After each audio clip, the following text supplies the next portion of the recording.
Wedding வந்து ஒரு festival மாரி. பேரண்ட்ஸும் சேர்ந்து தான் ரெடி ஆறாங்க. ஒரு ஒரு பெரிய எக்ஸ்பீரியன்ஸா அந்த கல்யாணத்த கிரியேட் பண்ணணும் அப்படின்னு கிரியேட் பண்ண நெனைக்கிறாங்க. நினைக்கிறாங்க. பிரைடல் என்ட்ரி கேட்பாங்க. Bridal entry. Bridal entry. அப்ப ரீசென்ட்டா என்ன சஜெஸ்ட் பண்ணோம்னா, ஒரு மூவி மாரி, இப்போ கில்லி மாதிரி, ஏதாவது ஒரு படம் மாரியே அப்படியே அந்த பிரைட் அண்ட் க்ரூம் ஆக்ட் பண்றது. இப்ப அர்ஜுன் ரெட்மில் சாங்னா ஒரு மாரியான சினாரியோல, ஒரு ம். வில்லன் தொரத்திட்டே வருவான், அ ரொம்ப டென்ஷனா பொண்ணு இருக்கணும். அந்த மாரி ஒரு சினாரியோவ ரீகிரியேட் பண்ணி, கிட்டத்தட்ட ஒரு படம் எடுக்கிறதுக்கு முடிவாயிட்டாங்க. எடுக்கிற மாரி பண்ணி அத என்ஜாய் பண்றாங்க. ஏதாவது இப்போ இப்போ ஹெலிபேட்லாம் கேட்டிருக்காங்க. ஹெலிபேட் நாங்க வந்து அப்புறம் கேட்கும்போது, அந்த ஈவினிங் டைம்க்கு மேல ஹெலிகாப்டர்ஸ் அலோ பண்றதில்ல கவர்மெண்ட்ல அப்படின்னு சொல்லிலாம் ஸ்டாப் பண்ணியிருக்கோம் ஒரு இடத்துல. ம். அமௌண்ட் எக்ஸீட் ஆகும்போது அந்த ஃபேமிலிக்கு தெரிய வருது. அப்போ என்ன பண்ணுறாங்க அந்த ஃபேமிலி, அந்த லேடியை கூட்டிட்டு நம்ம ஆஃபீஸ்க்கு வந்து நம்மள அப்ரோச் பண்ணுறாங்க.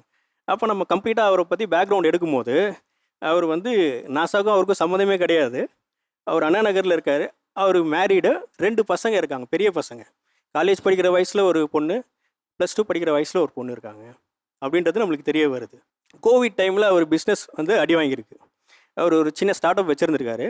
கோவிட் டைமில் அடி வாங்கினதால ஃபினான்ஷியலாக கம்ப்ளீட்டாக டவுன் அவர். இப்போ இந்த மாதிரி மேட்ரிமோனியல் வெப்சைட்ஸில் யார் யாரெல்லாம் வந்து இந்த டிவோர்ஸி இந்த மாதிரி ப்ரொஃபைல் க்ரியேட் பண்ணுறாங்களோ அவங்கள எமோஷ்னலாக அவங்கள வந்து இது பண்ணி அட்ராக்ட் பண்ணி அவங்ககிட்டேருந்து இந்த ஒரு மணி ட்ராப் மாதிரி தான் பண்ணியிருக்காரு. இது மாதிரி நிறைய ப்ரொஃபைல்ஸ் அவர் பண்ணியிருக்காரு. இல்ல இதுக்கப்புறம் அத மேட்ரிமோனி கம்ப்ளைண்ட் பண்ணி ஏதாவது பண்ணீங்களா? ஆக்ஷன் அது நம்ம எடுத்தீங்களா? உடனே அவங்ககிட்ட சொல்லி அவங்க போலீஸ் ஸ்டேஷனில் ஒரு கம்ப்ளைண்ட் கொடுத்து அது நெசசரி ஆக்ஷன்ஸ்லாம் எடுத்துட்டாங்க. இப்போ உங்ககிட்ட அணுகுற நெறைய பெற்றோர்கள் இந்த பிரச்சனை வந்ததுக்கப்புறம் வராங்களா? இல்ல முன்னாடியே கல்யாணத்துக்கு முன்னாடி தெளிவா நம்ம ஒரு பொண்ணுக்கோ, பையனுக்கோ மாப்பிள்ளை பார்த்துக்கிட்டாங்களா? இது 2-3 ஸ்டேஜில் வருவாங்க சார். ஒன்று, அந்த ப்ரொஃபைல் மேட்ரிமோனியல் சைட்லேருந்து எடுத்துருவாங்க. அவங்ககிட்ட காண்டாக்டே பண்ண மாட்டாங்க. உடனே எங்ககிட்ட கொடுப்பாங்க.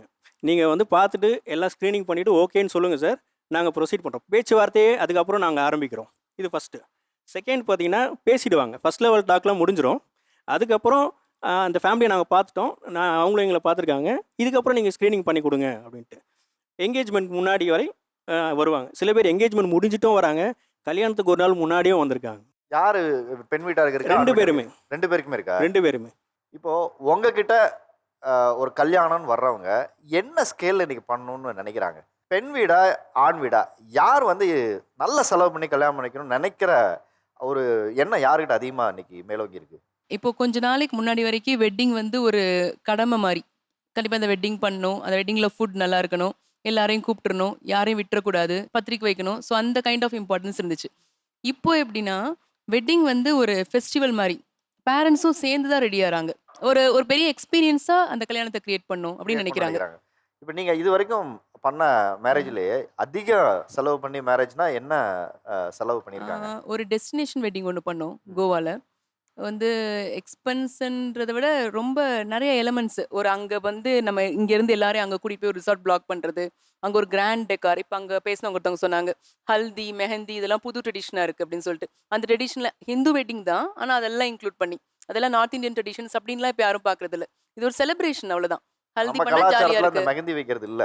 ஆ ஆனா இப்ப அத நார்த் இந்தியால இருந்து இங்க ஒரு சிஸ்டமாவே ஆக்கிட்டாங்க இல்லையா? கண்டிப்பா, கண்டிப்பா. முன்னாடி ஒரு மெஹந்தி கல்ச்சர்னு ஒண்ணு உருவாயிடுச்சு வந்து ஒரு மெஹந்தி கல்யாணத்துக்கு முதல் நாள் பண்ணும்போது அதுக்கு ஒரு ஹால் புடிச்சு எல்லாரையும் கூப்பிட்டு பண்றதுன்னு ஆமா. ஒண்ணு உருவாயிருக்கு. மெஹந்தி கல்ச்சர் மட்டும் இல்ல. ஹல்தியுமே நமக்கு இல்ல. அது ஹல்தியுமே இல்ல. ஹல்தி வேற ஃபார்ம்ல இருந்திருக்கும். ஒரு நலுங்கா ஆ இருந்திருக்கும். ஹல்தி ஃபார்மேட்ல இல்ல. ஒரு ஃபுல்லா எல்லோயிஷ்ஷா பண்ணணும். நெறைய ஃப்ரெண்ட்ஸ கூப்பிடணும். அது இதுன்னு ஸ்பிளாஷிங்கா பண்ணணும். அந்த மாரி ஒரு கல்ச்சர் கண்டிப்பா இல்ல. மெஹந்தி அதே மாரி தான். ஸோ மெஹந்தி ஃபங்ஷனுக்குனா அதுக்கேத்த மாரி ஃபுட் சர்வ் பண்றது. 2 கை யூஸ் பண்ண முடியாது. ஸோ ஸ்டார்ட்டர்ஸ் மட்டும் வச்சுக்கிறது. ஸோ அதுக்கு ஓகே. தனி மெனு. அப்புறம் சங்கீத் நைட்ன்னு ஒண்ணு.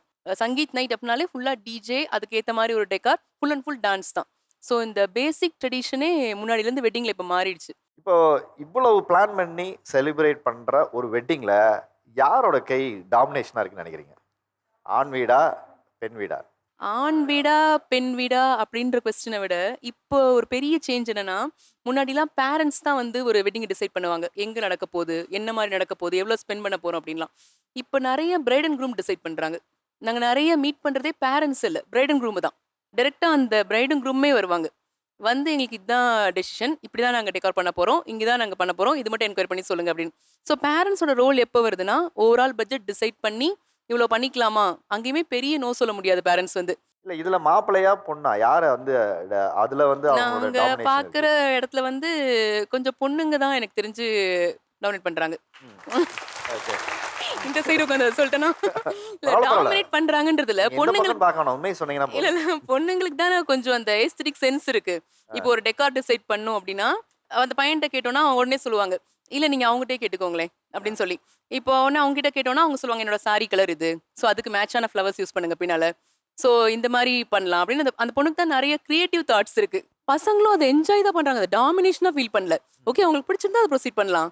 அந்த மாரி பண்ணிக்கலாம் அப்படின்னு தான். சஜஷன்ஸ் அவங்க கிட்ட கேட்டுக்கோங்க அப்படின்னு. இதுல மோஸ்ட் வந்து ஃபன்னான உங்களுக்கு ஒரு டாஸ்க் கொடுத்த மாதிரியான வெட்டிங் ஏதாவது இருக்கா? பிரைடல் என்ட்ரி கேட்பாங்க.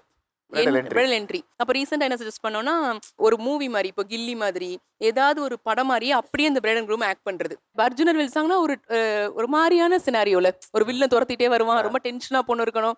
அந்த மாரி ஒரு சினாரியோ ரீகிரியேட் பண்ணி கிட்டத்தட்ட ஒரு படம் எடுக்கிறதுக்கு முடிவாயிட்டாங்க. எடுக்கிற மாரி பண்ணி அத என்ஜாய் பண்றாங்க. ஏதாவது இப்போ இப்போ ஹெலிபேட்லாம் கேட்டிருக்காங்க. ஹெலிபேட் நாங்க வந்து அப்புறம் கேட்கும்போது அந்த ஈவினிங் டைம் மேல ஹெலிகாப்டர்ஸ் அலோவ் பண்றது இல்ல கவர்மெண்ட்ல அப்படின்னு சொல்லிலாம் ஸ்டாப் பண்ணியிருக்கோம் ஒரு இடத்துல. ஹெலிபேட் கேக்குறாங்க. ஹெலிபேட் கேக்குறாங்க. வந்து இறங்குறதுக்கு. ஹெலிகாப்டர்ல வந்து என்டர் பண்ணிட்டு அப்புறம் ஒரு விண்டேஜ் கார்ல உள்ள entry. They are ready to spend தான். ரொம்ப சந்தோஷம் நீங்க வந்து கலந்துக்கிட்டதுக்கு. ரொம்ப சிறப்பா பேசுனீங்க. இப்போ சிறப்பு விருந்தினர்கள் 2 பேர்கிட்டயும் இந்த கல்யாணத்துல நடக்கிற பிரச்சனை என்னன்னு கேட்டு தெரிஞ்சாச்சு. இங்க ஆண் வீடு கெத்துன்னு சொல்லணுமா இல்ல பெண் வீடு கெத்துன்னு சொல்லணுமாங்கிற ஒரு பெரிய கேள்வி இருக்கும். இதுல கெத்துங்கிறதுக்கு ஒண்ணுமே இல்லைங்க. ஏன்னா இரு குடும்பங்கள் இணைந்து ஓர் உறவை விதைக்கும் ஓர் உறவு தான் இந்த திருமணம். இதுல யார் பெரிய ஆளுன்னு நம்ம பேச வேண்டிய விஷயமே இல்லை. 2 பேருமே சமந்தான். முன்னாடிலாம் ஒரு பொண்ணை போய் நம்ம பார்க்கணுன்னா அதை முடிவு பண்ணுறது ஆண் குடும்பங்களை சேர்ந்தவங்களாக தான் இருந்தாங்க. ஆனால் இன்னைக்கு பெண்கள் தங்கள் வாழ்க்கையை முடிவு பண்ணுற இடத்துக்கு நகர்ந்திருக்காங்க. அது பெற்றோர் பார்த்த மாப்பிள்ளையாக இருந்தாலும் இல்லை நாங்கள் பார்க்குற மாப்பிள்ளையாக இருந்தாலும் சுயமாக ஒரு முடிவு எடுக்கிறத நோக்கி பெண்கள் நகர்ந்திருக்காங்கிறது ஒரு பெரிய முன்னேற்றம். இதுக்கு நடுவில் இப்போ நீங்கள் பேசுனதுலேருந்து எனக்கு என்ன புரிய வந்தது அப்படின்னா, நிறைய எதிர்பார்ப்புகள் இருக்குது. ஒரு திருமண பந்தத்தில் எனக்கு இவ்வளோ ப்ராப்பர்ட்டி இருக்கணும், எனக்கு இவ்வளோ பேங்க் பேலன்ஸ் இருக்கணும், இவ்வளோ வேலை இருக்கணும், அதுக்கப்புறம் குடும்ப உறவுகளுக்கு இடையே மனச்சிக்கல் இல்லாமல் ஒரு சுமூகமாக ஒரு திருமணம் நடக்கணும் இல்லைங்களா? இருவருக்கும் விருப்பம் இருக்குதா அந்த கல்யாணத்தில்? இருவரும் கலந்து பேசி ஒரு முடிவு எடுக்கிறீங்களா? அது ரொம்ப ரொம்ப முக்கியம் இந்த திருமண பந்தத்தில். ஏன்னா வந்த கெஸ்ட் இன்னைக்கு சொன்னார், இன்னைக்கு இன்வெஸ்டிகேஷன் வந்து முன்னாடியே நீங்கள் ஆரம்பிக்கிறது நல்லது. ஒரு மாப்பிள்ளையை பற்றி ஒரு பொண்ணை பற்றி நீங்கள் தெரிஞ்சுக்கணும். இன்னைக்கு மேட்ரிமோனியலில் சரியான தகவல் இல்லை, போதிய விழிப்புணர்வு இல்லாமல் நிறைய பெண்கள் கொடுத்து ஏமாந்து போகிறாங்க. மாப்பிள்ளைகளும் இன்னைக்கு நிறைய ஏமாந்து போகிறாங்க. அந்த ஏமாற்றங்களை தவிர்ப்பதற்காக உங்களுக்கு நிறைய விழிப்புணர்வு இன்னைக்கு உருவாயிருக்கு. இந்த நிகழ்ச்சி பார்க்குற பார்வையாளருக்கும் ஒரு பெரிய விழிப்புணர்வை ஏற்படுத்தியிருக்கு நம்புகிறோம். ஸோ சிறப்பாக பேசியவர்களுக்கு சிறப்பு பரிசு கொடுக்கும் நேரம் வந்தாச்சு. பிரைமி பாப்பட் வழங்கும் 5000 ரூபாய் மதிப்புள்ள ஒரு கிஃப்ட் வவுச்சர், ஒரு கிஃப்ட் ஹேம்பர் உங்களுக்கு. ராவ்ஜி திண்டுக்கல் பிரியாணி மசாலா வழங்கும் உங்களுக்கான ஒரு gift hamper. So diamond pressure cooker வழங்கும் உங்களுக்கான ஒரு கிஃப்ட் ஹேம்பர். ராவ்ஜி திண்டுக்கல் பிரியாணி மசாலா வழங்கும் உங்களுக்கான ஒரு gift hamper. Diamond pressure cooker வழங்கும் உங்களுக்கான ஒரு கிஃப்ட் ஹேம்பர். ராவ்ஜி திண்டுக்கல் பிரியாணி மசாலா வழங்கும் ஒரு gift hamper. Diamond pressure cooker வழங்கும் ஒரு கிஃப்ட் ஹேம்பர். அடுத்த வாரம் உங்களை சந்திக்கும் வரை உங்களிடமிருந்து விடைபெறுவது உங்கள் ஆரி அர்ஜுனன்.